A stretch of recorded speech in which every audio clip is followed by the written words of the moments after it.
আফসোস তো এইখানেই, যে মানুষটা জানে আমাকে আল্লাহ অস্তিত্ব দিছেন, আল্লাহ সাজাইছেন, আল্লাহ সুরক্ষিত করতেছেন, সুরক্ষিত 24 ঘন্টা সুরক্ষিত করেন আল্লাহ। মানেন?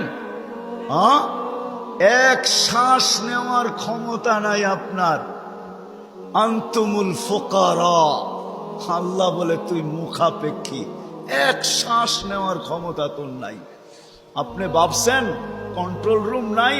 আমার হাতে শ্বাস নেওয়ার ছাড়া, যদি আপনার হাতে শ্বাস নেওয়ার ছাড়া হইতো তাহলে 2020-এ কেন বলতো, আর মিডিয়ায় কেন আসতো যে আমার সমস্ত সম্পত্তি লেখা নাও, আমাকে একটু স্বাভাবিক শ্বাস নিতে দাও?